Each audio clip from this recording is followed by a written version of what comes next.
அன்பார்ந்த மாணவர்களே வணக்கம். 12ஆம் வகுப்பு பொருளியல் பாடத்தில் அத்தியாயம் 11இல் இருக்கிற பொருளாதார மேம்பாடு மற்றும் திட்டமிடல் என்கிற பகுதியின் பிற்பகுதியை தற்போது பார்ப்போம். ஏற்கனவே இதே அத்தியாயத்தில் பொருளாதார மேம்பாடு என்றால் என்ன, வளர்ச்சி என்றால் என்ன, முன்னேற்றம் என்றால் என்ன, திட்டமிடுதலுக்கான அறிமுகம் ஆகியவற்றை நாம் விரிவாக பார்த்தோம். திட்டமிடுதலால் தான் ஒரு நாடு மிகப்பெரிய வளர்ச்சி அடைந்திருக்கிறது என்பதையும், அதற்கு சோவியத் ரஷ்யா உலகிற்கு சிறந்த எடுத்துக்காட்டாக விளங்குகிறது என்பதையும் நாம் தெளிவாக பார்த்திருந்தாலும், அந்த திட்டமிடலுக்கு ஆதரவான கருத்துக்களும் உள்ளன, எதிரான கருத்துக்களும் உள்ளன. திட்டமிடலுக்கு ஆதரவான கருத்துக்கள் எவை என்று பார்க்கிற போது, முதலாவதாக நாட்டின் சந்தைகளின் இயக்கத்தை முடுக்கிவிடுதலும் உறுதியாக்குதலும், இரண்டாவதாக வேலையின்மையை அகற்றுதல், மூன்றாவதாக சமமான முன்னேற்றம் ஏற்படுத்துதல், நான்காவதாக திட்டமிடல் வறுமையையும் ஏற்றத்தாழ்வையும் குறைக்கும். இது போன்ற கருத்துக்கள் ஆதரவான கருத்துக்களாக பேசப்படுகிறது.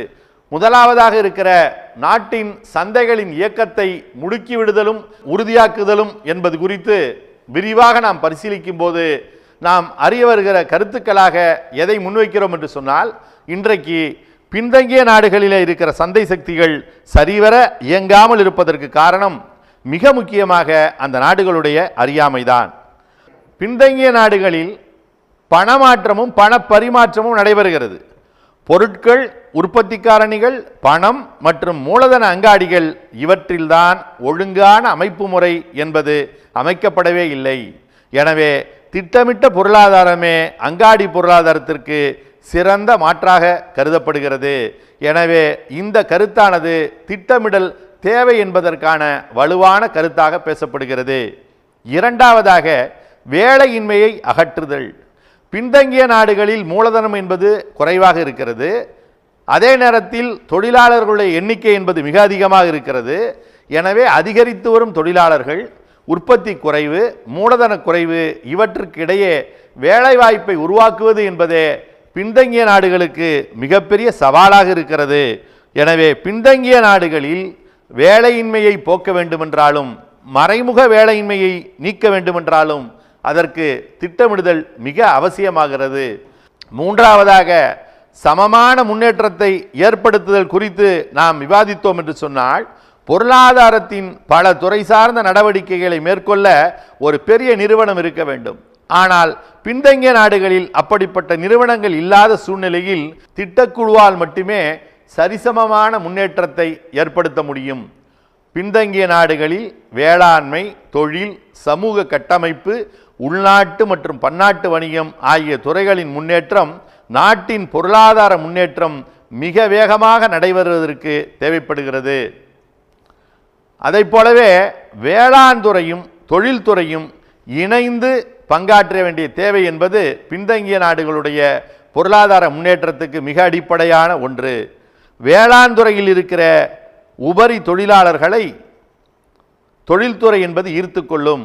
அதே நேரத்தில் தொழில்துறைக்கு தேவையான இடுபொருட்களை வேளாண் துறை வழங்குகிறது. இந்த இரண்டு துறைகளும் ஒருங்கிணைந்து செயல்படுவதற்கு திட்டமிடுதல் என்பது மிக அவசியமான ஒன்றாக இருக்கிறது. அதை போலவே வேளாண் துறையாக இருந்தாலும் தொழில்துறையாக இருந்தாலும் அவை சரியாக செயல்பட வேண்டும் என்று சொன்னால் பொருளாதார கட்டமைப்பும் வேண்டும், சமூக கட்டமைப்பும் வேண்டும். எனவே பாசன கால்வாய், சாலை, தொடர்வண்டி பாதை, ஆற்றல் வளம் போன்றவைகள் ஏற்படுத்துதல் என்பது வேளாண் துறைக்கு முக்கியமானது, தொழில்துறைக்கு முக்கியமானது. இப்படிப்பட்ட கட்டமைப்புகளை உருவாக்க அரசாங்கத்தாலும் திட்டமிட்ட பொருளாதாரத்தாலும் மட்டுமே முடியும். அதை போலவே திட்டமிடல் என்பது வறுமையையும் ஏற்றத்தாழ்வையும் குறைக்கிறது. திட்டமிடல் என்பது பின்தங்கிய நாடுகளுடைய நாட்டு வருமானம் மற்றும் தலா வருமானத்தை அதிகரிக்க, வறுமையையும் ஏற்றத்தாழ்வையும் குறைக்க, வேலைவாய்ப்பை அதிகரிக்கவும் செய்கிறது. ஆக இந்த கருத்துக்கள் அனைத்தும் திட்டமிடுதலுக்கு ஆதரவான கருத்துக்களாக உள்ளன. திட்டமிடலுக்கு ஆதரவான கருத்துக்களை பார்த்தோம். அதே திட்டமிடலுக்கு எதிரான வாதங்களும் வலுவாக வைக்கப்படுகின்றன. முதலாவதாக தன் விருப்பம் போல் செயல்பட இயலாமை, இரண்டாவது தன்முனைப்பு குறைதல், மூணாவது அதிகமான நிர்வாக செலவு, நான்காவது முன்கணிப்பதில் உள்ள சிரமங்கள். இனி இவை குறித்து சற்று விரிவாக பார்ப்போம். தன் விருப்பம் போல் செயல்பட இயலாமை. அதாவது தலையிடா பொருளாதாரத்தில் நுகர்வாக இருந்தாலும் எந்த பொருளை பயன்படுத்த வேண்டும் என்பதில் சுதந்திரம் உண்டு, எதை உற்பத்தி செய்யணும் என்பதில் ஒரு சுதந்திரம் உண்டு, எந்த பொருளுக்கு எந்த விலையை நிர்ணயம் பண்ணணும் அப்படிங்கிறதுல ஒரு சுதந்திரம் உண்டு. ஸோ இந்த நுகர்வு பணியை தேர்வு செய்கிறது, உற்பத்தி செய்கிறது, விலையை நிர்ணயம் செய்கிறது அத்தனையும் உற்பத்தியாளர் கையில் இருக்கிறதுனால அவர் உற்பத்தியில் ஆர்வமாக ஈடுபடுறார். ஆனால் அதே நேரத்தில் திட்டமிடல் அப்படின்னு வந்துட்டா அந்த இடத்துல ஒரு மத்திய திட்டக்குழு இருந்து அதுதான் இதை உற்பத்தி செய்யணும், இதை தான் நுகர வேண்டும், இதற்கு விலை இதுதான் இருக்கணும் என்று கட்டுப்பாடுகளை விதிக்கிற போது தொழில் முனைவோர்களுடைய ஆர்வம் குறைந்து போகிறது. எனவே அவர்கள் தன் விருப்பம் போல செயல்பட இயலாத அந்த நிலை திட்டமிடுதலுக்கு மிக எதிரான ஒன்றா இருக்கு. இரண்டாவது, தன்முனைப்பு குறைதல். எப்போதுமே பார்த்தீங்கன்னா தொழில் முனைவோர்கள் தன்முனைப்போடு ஈடுபட்டு புதிதாக ஏதாவது ஒரு தொழில்நுட்பத்தை பயன்படுத்தி அதன் மூலமாக உற்பத்தியை அதிகரித்து புதுமைகளை தங்களுடைய உற்பத்தியில் புகுத்தி அதன் மூலமாக லாபம் அடையலாம் என்கிற ஒரு நிலை இருந்தால் தான் அந்த நாட்டில் உற்பத்தி என்பது வளரும். ஆனால் திட்டமிடல் என்கிற போது இந்த கிராமத்தில் சொல்லுவாங்க, மொட்டை மாடு கொம்பு மாடு ஒன்றா அப்படிம்பாங்க, அல்லது அதே மாதிரி ஒரு பழமொழி உண்டு, சர்க்கரை மாவும் சரிசமமா அப்படிம்பாங்க. ஆனால் திட்டமிடல் என்ன செய்கிறது என்று சொன்னால் உற்பத்தியில் ஈடுபடுபவர்களில் இவன் திறமையானவன் இவன் திறமையற்றவன் என்று அது பாகுபாடு பார்ப்பதில்லை, எல்லோருக்கும் ஒரே விதமான ஊதியத்தையே வழங்குகிறது. ஒருவன் திறமையோடு செயல்பட்டான்னா அவனுக்காக எதுவும் ஊக்க ஊதிய உயர்வுகள் எதுவும் வழங்கப்படுவதில்லை. இதன் காரணமாக தொழில் துவங்க வேண்டும், புத்தாக்கங்கள் புனைய வேண்டும் என்கிற தன்முனைப்பு என்பது குறைந்து கொண்டே இருக்கிறது. அதை போல திட்டமிடுதலில் உயர் பதவியில் உள்ள அலுவலர்கள் அவர்களுடைய அதிகாரம் என்பது தவறாக பயன்படுத்தப்படக்கூடிய அந்த போக்கு என்பதும் நிலவுகிறது. மூன்றாவது, திட்டமிடலுக்கு எதிரான மிக வலுவான வாதம் என்பது அதிகமான நிர்வாக செலவு. அதாவது திட்டமிடுதலின் நோக்கம் என்னவோ தொழில்மயமாக்கல் தான், சமூக நீதி தான், நாட்டு நிலைமையை மேம்படுத்துதல் தான் அப்படின்னு சொன்னாலும் அதற்கு நாடு செலவிடக்கூடிய தொகை இருக்கிறது அல்லவா, அது பெறக்கூடிய பலன்களை விட அதிகமாக இருக்கிறது. குறிப்பாக என்ன சொல்கிறார்கள் என்றால், திட்டமிடல் சிறப்பாக அமைய வேண்டுமென்றால் கூடுதலான திட்டமிடல் நிபுணர்கள் தேவை என்கிறார்கள். ஆக சரியான புள்ளிவிவரமே இல்லாமல் தவறாக கணிக்கிறது, திட்டமிடுதலை சரிவர செயல்படுத்தாதது, இவையெல்லாம் எங்கே கொண்டு போய் நம்மை நிறுத்தும் என்று சொன்னால் வளங்களை வீணடித்து ஒன்று உபரி ஏற்படும் அல்லது பற்றாக்குறைக்கு இட்டு சென்று விடும். இறுதியாக திட்டமிடலுக்கு எதிரான ஒரு வாதம் என்பது முன்கணிப்பதில் உள்ள சிரமம். அதாவது அரசு தலையிடாத நாட்டில் விலை இயக்க முறையில் விலை, தேவை, அளிப்பு ஆகியவை தானா இயங்கும், ஒன்றுக்கொன்று சரி பண்ணிக்கும். உற்பத்தியாளர்கள் தங்களது அளிப்பையும் நுகர்வோருடைய தேவையையும் விலைக்கு ஏற்றவாறு சரி பண்ணிக்குவாங்க. ஆனால் திட்டமிடுகிற நாடுகளில் இப்படிப்பட்ட ஒரு வசதிங்கிறது கிடையாது. நுகர்வாக இருந்தாலும் அல்லது உற்பத்தியாக இருந்தாலும் அதனுடைய அளவை துல்லியமாக முன்கூட்டியே யாராலையும் கணிக்க முடியாது. உபரி அளிப்பு அல்லது உபரி தேவை இவை அங்காடி பொருளாதாரத்தில் ஏற்படுகிறது. அமெரிக்கா போன்ற முதலாளித்துவ நாடுகளில் கூட இந்த நிலைதான் ஏற்பட்டது. ஆக இவ்வளவு வாதங்களை திட்டமிடலுக்கு எதிராக வைத்தாலும் திட்டமிடுதலுடைய குறைகள் அனைத்தும் மையப்படுத்தப்பட்ட திட்டமிடுதல் முறையில் உள்ள குறைதானே தவிர பொதுவாக பார்க்கிற போது திட்டமிடல் சிறப்பானதாகவே பொருளியல் வல்லுநர்களால் பார்க்கப்படுகிறது.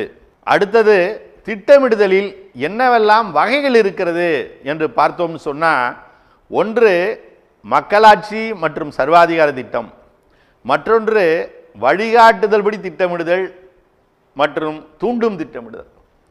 அதை போலவே குறுகிய, நடுத்தர மற்றும் நீண்டகால திட்டமிடல், செயல்பாட்டு மற்றும் கட்டமைப்பு திட்டமிடல், மையப்படுத்தப்பட்ட மற்றும் பரவலாக்கப்பட்ட திட்டமிடல், சுட்டிக்காட்டும் மற்றும் கட்டாய திட்டமிடல், நிதி திட்டமிடல் மற்றும் நாணய திட்டமிடல். இப்படி திட்டமிடலை வகைப்படுத்தும் போதே முரண்பாடுடனே வகைப்படுத்தியிருக்கிறார்கள் பொருளியல் வல்லுநர்கள். ஒன்று மக்களாட்சி திட்டமிடல், மற்றொன்று சர்வாதிகார திட்டமிடல்.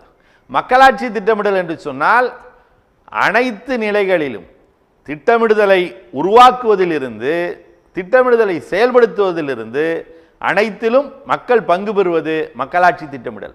இதற்கு நேர் எதிராக ஒரு மையக்குழு திட்டமிடுதலை உருவாக்கி அதை ஒரு ஆணையின் மூலமாக மக்களையும் அரசு அதிகாரிகளையும் செயல்பட வைக்குமேயானால் அது சர்வாதிகார திட்டமிடல். இப்போ இரண்டாவதாக மையப்படுத்தப்பட்ட திட்டமிடல் மற்றும் பரவலாக்கப்பட்ட திட்டமிடல். இந்த மையப்படுத்தப்பட்ட திட்டமிடல் எடுத்துக்கிட்டிங்கன்னா அதில் அனைத்து நிலையிலையும் திட்டம் என்பது தொடர்புடைய நடவடிக்கைகள் யாருடைய கட்டுப்பாட்டில் இருக்குன்னா மைய திட்டக்குழுவோடைய கட்டுப்பாட்டில் தான் இருக்கும். திட்டக்குழு தான் திட்டம் தீட்டும், நோக்கங்களை நிர்ணயிக்கும், இலக்குகளை கண்டறியும், தீர்மானிக்கும். இது எல்லாவற்றையும் செய்து ஒரு திட்டக்குழு செஞ்சு அதை கீழே உள்ள மக்களை செயல்படுத்தணும்னு சொல்கிறதுனால இந்த திட்டமிடலை என்ன சொல்கிறோம்னா மேலிருந்து திட்டமிடல் அப்படின்னு சொல்கிறோம். அதே நேரத்தில் இதற்கு நேர் முரண்பாடான திட்டமிடல் பரவலாக்கப்பட்ட திட்டமிடல். இதில் எந்த மையமைப்போட கட்டுப்பாடும் கிடையாது. உள்ளூர் அமைப்பெல்லாம் ஒன்றா சேரும், உள்ளூரில் இருக்கிற நிறுவனங்கள் சேருவாங்க, திட்டங்களை தீட்டுவாங்க, செயல்படுத்துவாங்க, கண்காணிப்பாங்க. இதை செய்கிறதுனால இது கீழிருந்து திட்டமிடல் அப்படின்னு சொல்கிறோம். மூன்றாவதாக வழிகாட்டும் திட்டமிடல் மற்றும் தூண்டும் திட்டமிடல். ஒரு திட்டக்குழு வழிகாட்டி திட்டம் தயாரித்து அந்த திட்டத்தை ஒரு ஆணையாக்கி அந்த ஆணையின் மூலம் செயல்படுத்தினால் அது வழிகாட்டுகிற திட்டமிடலாகும். அதாவது முன்பே இலக்குகள் என்பது நிர்ணயிக்கப்பட்டிருக்கும். அந்த முடிவு செய்யப்பட்ட இலக்குகளுடைய முன்னுரிமைகள் அடிப்படையில் திட்டமானது செயல்படுத்தப்படும். அதே நேரத்தில் திட்டக்குழு நிர்ணயம் செய்த இலக்குகளை பல்வேறு நிதி மற்றும் பணவியல் வழிமுறை மூலமாக ஊக்கமளித்து அதோடைய நடவடிக்கைகளை மக்களால் மேற்கொள்ளப்படுவது தூண்டும் திட்டமிடல் அப்படிங்கிறோம். அதாவது மானியம் போன்ற சலுகைகளை கொடுத்து ஒரு பொருளை உற்பத்தி செய்ய வைக்க முடியும். தூண்டும் திட்டமிடுதலில் தனி மனிதனுடைய விடுதலையை குறைக்காமலேயே அதே பலனை பெற வைக்க முடியும். நான்காவது சுட்டிக்காட்டும் திட்டமிடலும் கட்டாய திட்டமிடலும். கலப்பின பொருளாதார நாடுகளுக்கு பொருத்தமான திட்டமிடல் முறையாக மோனட் திட்டம் என்ற பெயரில் பிரான்ஸ் நாடானது 1947 50 வரைக்கும் செயல்படுத்தியது. திட்டக்குழு இலக்குகளை அடையும் வழிமுறைகளை சின்ன சின்ன குறிப்பு உரைகளாக ஒரு நோட்ஸ் மாதிரி அப்படியே கொடுத்துருவாங்க. அந்த நோட்ஸ் கொடுத்த பிறகு தனியார் நிறுவனங்களுடைய பிரதிநிதி, தொழிற்சங்க தலைவர், நுகர்வோர் குழுக்களுடைய நிதி நிறுவனம், பிறதுறை நிபுணர், இப்படி பல்வேறு தரப்பட்டவர்களையும் அந்த நோட்ஸோட வர சொல்லி இது அரசாங்கத்தோடைய திட்டம், இந்த திட்டம் சம்பந்தமாக தொழிலதிபர்களாகிய நீங்கள் என்ன நினைக்கிறீங்க, தொழிற்சங்க தலைவர்களாகிய நீங்கள் என்ன நினைக்கிறீங்க, நீங்கள் நுகர்வோர் சார்பாக வந்திருக்கிற நுகர்வோர் குழுக்கள் என்ன நினைக்கிறீங்க அப்படின்னு எல்லார்ட்டையும் கலந்து ஆலோசித்து அவர்களுடைய அந்த ஆலோசனைகளையும் சிந்தனைகளையும் ஏற்றுக்கொண்டு செயல்படுத்துகிற திட்டத்துக்கு பேர் சுட்டிக்காட்டும் திட்டமிடல் என்பதாகும். அரசு பொருளாதார நடவடிக்கைகளை செயல்படுத்த இலக்குகளை நிர்ணயம் செய்து அவற்றை தனியார் நிறுவனங்கள் அடைவதற்கு தேவையான வசதிகளை அமைத்து கொடுத்து ஒருங்கிணைக்கும் பணியை மட்டும் மேற்கொள்ளும் வகையில் திட்டமிடல் என்பது அமைந்திருக்கும். இதற்கு நேர் எதிரானது கண்டிப்பான திட்டமிடல். இந்த கண்டிப்பான திட்டமிடலில் என்ன நடைபெறுது அப்படின்னா நோட்ஸ் கொடுக்கிற கிடையாது, இதை தான் அரசாங்கம் செய்ய போகிறது என்று எந்த குறிப்புரையும் கிடையாது. அந்த குறிப்புரை மேலே தொழிலதிபர்களுடைய விவாதமோ தொழிற்சங்க தலைவர்களுடைய விவாதமோ எதுவும் கிடையாது. ஒரு திட்டத்தை தயார்படுத்த பிறகு எந்த தடைகளும் இல்லாமல் அந்த திட்டத்தை செயல்படுத்த வைப்பது. குறிப்பாக இது ரஷ்யாவில் இத்தகைய திட்டம்தான் நடைமுறைப்படுத்தப்பட்டது. அதனால் ரஷ்யாவுடைய அப்போதைய தலைவர் ஸ்டாலின் சொல்லுவார், நம்ம திட்டம் என்பது நமது அறிவுரை, அடுத்த அறிவுரை சொல்வதல்ல, நாம் உருவாக்கிய திட்டம் என்பது நமக்கான அறிவுரை அப்படின்னு சொல்லி அந்த கண்டிப்பான திட்டமிடல் முறையை ரஷ்யா பின்பற்றியது. அதற்கு பிறகு ஐந்தாவது இருப்பது குறுகிய கால, நடுத்தர கால மற்றும் நீண்ட கால திட்டமிடல். ஒரு திட்டமிடுறதுக்கான காலம் ஒரு வருஷம்தான் சொன்னீங்கன்னா அது குறுகிய கால திட்டமிடல், ஆண்டு திட்டம் அப்படின்னு சொல்லலாம். அதே நேரத்தில் ஒரு இலக்கை அடைவதற்கான திட்டமிடல்ங்கிறது 3 வருஷத்துலேருந்து 7 வருஷம் வரைக்கும் அப்படின்னு காலக்கெடு கொடுத்தால் அதுக்கு பேர் நடுத்தர திட்டம். ஆனால் இந்தியாவை பொறுத்த வரைக்கும் 3 வருஷமும் கொடுக்கல, 7 வருஷமும் கொடுக்கல. நம்ம இந்திய திட்டங்கள் எல்லாமே எத்தனை ஆண்டு திட்டங்களாக வைத்திருந்தோம்னா 5 ஆண்டு திட்டங்களாக தான் நம்ம வச்சிருந்தோம். கிட்டத்தட்ட 10 5 திட்டங்களுக்கு மேலாக இந்தியா பார்த்திருக்கிறது. அப்ப இதற்கும் பிறகு ஒரு 10லிருந்து 30 ஆண்டு காலம் அவகாசம் கொடுத்து திட்டங்கள் தீட்டப்படுமானால் அவை நீண்டகால திட்டமிடல் என்று அழைக்கிறோம். இந்த நீண்டகால திட்டமிடலை முன்னோக்கு திட்டங்கள் அப்படின்னு சொல்லலாம். அடுத்தபடியாக நிதி திட்டமிடல் மற்றும் உருவப்பொருள் திட்டமிடல். எவ்வளவுதான் சிந்தித்து திட்டங்களை உருவாக்கினாலும் அந்த திட்டத்தை நடைமுறைப்படுத்துவதற்கு மிக மிக முக்கியமானது பணம், அதாவது நிதிதான். அந்த நிதியை எப்படி உருவாக்குவது என்று, அந்த நிதியை உருவாக்குவதற்கு ஒரு திட்டமிடுதலை உருவாக்கினால் அது நிதி திட்டமிடல். அதை போல ஒரு திட்டமிடுதலை முழுமையாக நிறைவேற்ற மனித வளம் வேண்டும், இயற்கை வளம் வேண்டும், இயந்திரங்களின் துணை வேண்டும். இவற்றையெல்லாம் உருவாக்குகிற திட்டமிடலுக்கு பேரு உருவப்பொருள் திட்டமிடல் அப்படின்னு பேர். 7வதாக நான் பார்ப்பது பணிகள் திட்டமிடல் மற்றும் கட்டமைப்பு திட்டமிடல். அது என்ன பணிகள் திட்டமிடல்? ஒரு நாடு பெற்றிருக்கிற பொருளாதார அமைப்பு முறையோ சமூக அமைப்பு முறையோ மாற்றாம பொருளாதார சீர்கேடுகளை மட்டும் நீக்கி கொடுத்துட்டா அதுக்கு பேரு பணிகள் திட்டமிடல். அப்படி இல்லாம பொருளாதார அமைப்பு முறையில் பொருத்தமான மாற்றங்களை செய்வதன் மூலமாக இலக்குகளை அடைந்தால் அதற்கு பேரு கட்டமைப்பு திட்டமிடல்.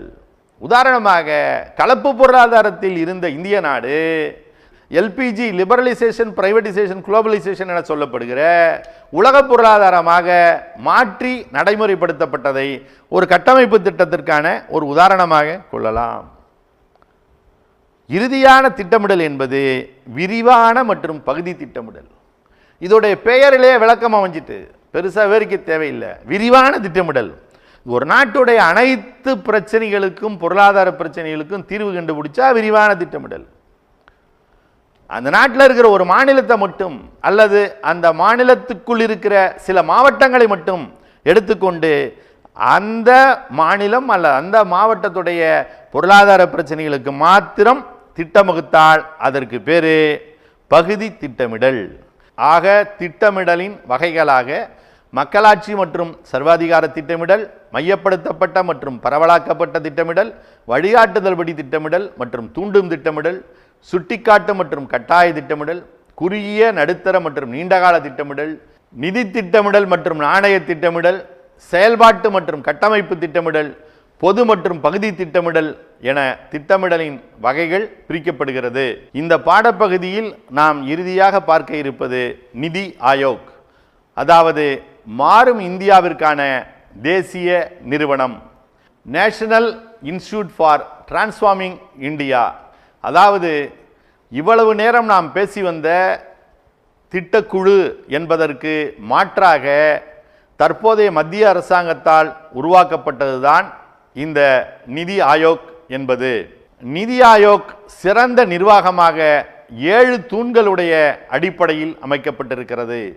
அதாவது மக்கள் சார்பு, செயல்திறன் சார்பு, மக்களுடைய பங்கேற்பு, அந்த வகையில் குடிமக்களை அவற்றில் ஈடுபடுத்துவது, அதன் மூலமாக பெண்களுக்கும் அதிகாரம் அளித்து மேம்பாடு அளிப்பது, அனைத்தையும் உள்ளடக்கியது, சமத்துவத்தை வலியுறுத்துவது, இளைஞர்களுக்கான வாய்ப்பை அளிப்பது, மிக மிக வெளிப்படை தன்மையோடு நடந்து கொள்வது, அதே நேரத்தில் அரசாங்கத்துடைய ஒரு பொறுப்பான பார்வையாளராக இருப்பது என்கிற அடிப்படையில் நிதி ஆயோக் என்பது மிக சிறப்பாக செயல்பட வேண்டும் என்கிற எண்ணத்தோடு மத்திய அரசாங்கத்தால் உருவாக்கப்பட்டுள்ளது. இதனுடைய இலக்குகள் என்று பார்க்கிற போது கூட்டுறவு கூட்டாட்சியை முன்னிலைப்படுத்துதல், அரசுகளுடைய தீவிர ஈடுபாடு, கிராம அளவிலான மேம்பாட்டிற்கான திட்டங்களை உயர் அளவில் ஒருங்கிணைத்தல், பொருளாதார வளர்ச்சியிலிருந்து உரிய பயன்களை பெற இயலாத பிரிவினருக்கு சிறப்பு கவனம், தேசிய பாதுகாப்பு நலன்களை ஒருங்கிணைக்கும் பொருளாதார கொள்கை, தொடர் படைப்பாக்க மேம்பாடுகளுக்கான பின்னூட்டம், பங்குதாரர்களாக தேசிய மற்றும் சர்வதேசிய சிந்தனையாளர்கள், அறிவு படைப்பாக்கம் மற்றும் தொழில் முனைவோர் ஆதரவு அமைப்பை உருவாக்குதல், பிரிவுகள் மற்றும் துறைகளுக்குள் எழும் பிரச்சனைகளுக்கு தீர்வு காணும் மேடை, நல்ல ஆளுகை வழங்குவதற்கான ஆய்வுக்கான மிகச்சிறந்த வளமையம், தொழில்நுட்ப மேம்பாடு மற்றும் தகுதிப்படுத்துதல் ஆகியவற்றில் கவனம் செலுத்துதல் போன்றவை நிதி ஆயோக்குடைய இலக்குகளாக நிர்ணயிக்கப்பட்டுள்ளன.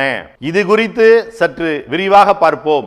இந்த நிதி ஆயோக் என்பது ஆகஸ்ட் 13, 2014 திட்டக்குழுவுக்கு பதிலாக உருவாக்கப்பட்டது. இதன்படி ஜனவரி 1, 2015 அன்று அமைச்சரவை குழுவின் தீர்மானத்தின் மூலமாக நிதி ஆயோக் அமைக்கப்பட்டது. இந்திய பிரதமர் நிதி ஆயோக்குடைய தலைவராக செயல்படுகிறார். மத்திய அமைச்சர்களெல்லாம் நிதி ஆயோக்குடைய உறுப்பினர்கள். இதன் துணைத் தலைவரே நிர்வாகத் தலைவர். அரவிந்த் பனகரியா என்பவர் இதன் முதலாவது துணைத் தலைவராக செயல்பட்டு வருகிறார்.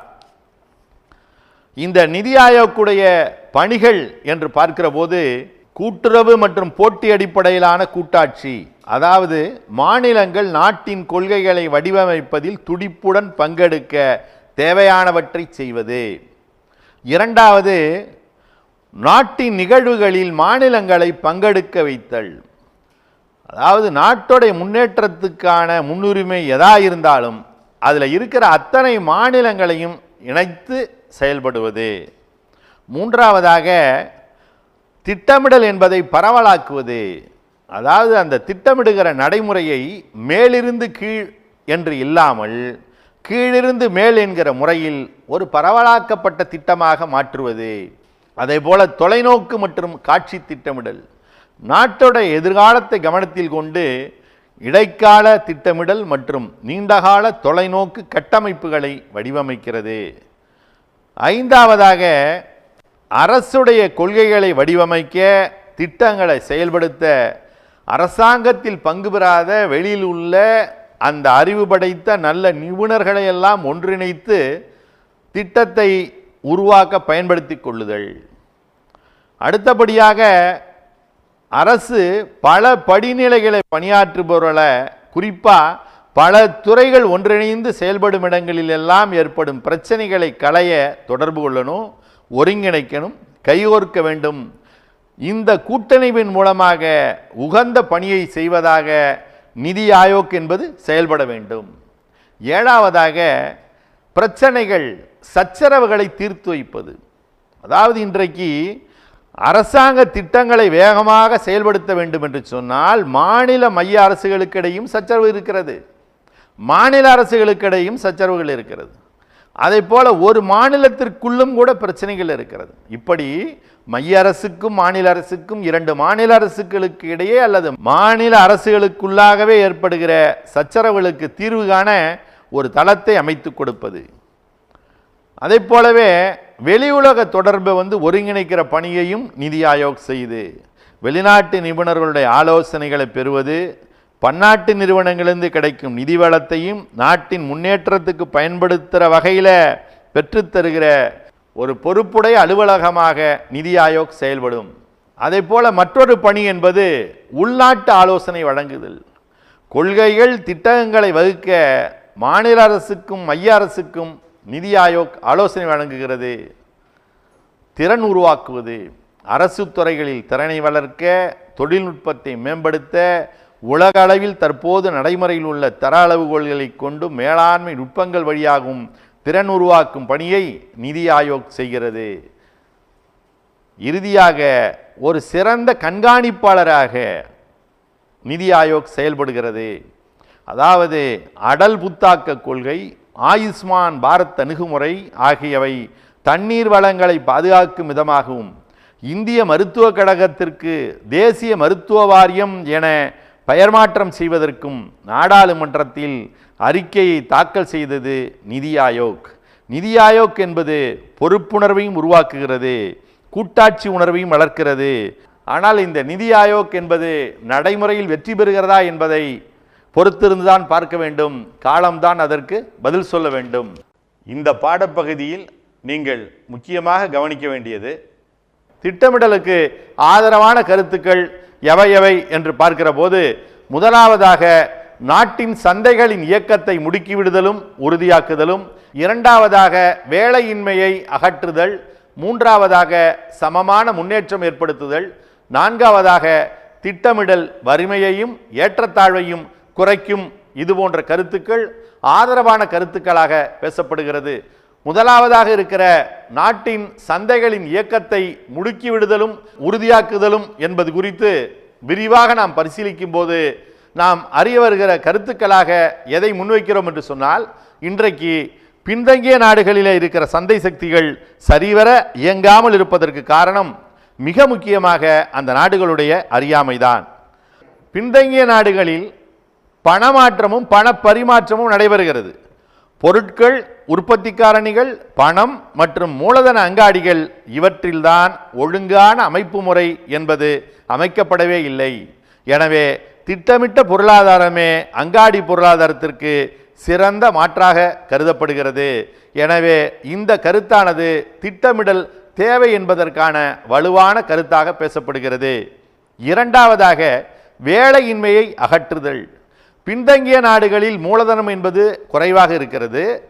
அதே நேரத்தில் தொழிலாளர்களுடைய எண்ணிக்கை என்பது மிக அதிகமாக இருக்கிறது. எனவே அதிகரித்து வரும் தொழிலாளர்கள், உற்பத்தி குறைவு, மூலதன குறைவு இவற்றுக்கிடையே வேலைவாய்ப்பை உருவாக்குவது என்பதே பின்தங்கிய நாடுகளுக்கு மிகப்பெரிய சவாலாக இருக்கிறது. மூன்றாவதாக சமமான முன்னேற்றத்தை ஏற்படுத்துதல் குறித்து நாம் விவாதித்தோம் என்று சொன்னால், பொருளாதாரத்தின் பல துறை சார்ந்த நடவடிக்கைகளை மேற்கொள்ள ஒரு பெரிய நிறுவனம் இருக்க வேண்டும். ஆனால் பின்தங்கிய நாடுகளில் அப்படிப்பட்ட நிறுவனங்கள் இல்லாத சூழ்நிலையில் திட்டக்குழுவால் மட்டுமே சரிசமமான முன்னேற்றத்தை ஏற்படுத்த முடியும். ஆக இந்த 11வது அத்தியாயத்தில் நாம் பொருளாதார மேம்பாடு என்றால் என்ன, முன்னேற்றம் என்றால் என்ன, வளர்ச்சி என்றால் என்ன, ஒரு நாடு பொருளாதார முன்னேற்றம் அடைவதற்கு பொருளாதாரம் சார்ந்த காரணி என்ன, பொருளாதாரம் சாராத காரணி என்ன, திட்டமிடுதல் என்பது ஒரு நாட்டிற்கு எப்படி அவசியமாகிறது, அந்த திட்டமிடுதலுடைய வகைகள் என்ன, இந்தியாவில் திட்டமிடுதல் எப்படி உருவானது, அந்த திட்டமிடுதலுக்கு மாற்றாக இன்றைக்கு மத்திய அரசாங்கத்தால் உருவாக்கப்பட்டிருக்கிற நிதி ஆயோக் எப்படி செயல்படுகிறது, அதனுடைய இலக்குகள் எவையாக இருக்கிறது, இது எதிர்காலத்தில் எப்படிப்பட்ட வெற்றியை தரும் என்பது குறித்தெல்லாம் மிக விரிவாக பார்த்திருக்கிறோம். மாணவர்கள், இதுவரை நீங்கள் தொலைக்காட்சி வாயிலாக கேட்ட பாடத்தையும் உங்கள் கையில் உள்ள பாட புத்தகத்தையும் ஒப்பிட்டு பார்த்து மிக சரியாக படிக்க வேண்டுமாய் கேட்டுக்கொண்டு விடைபெறுகிறேன். நன்றி, வணக்கம்.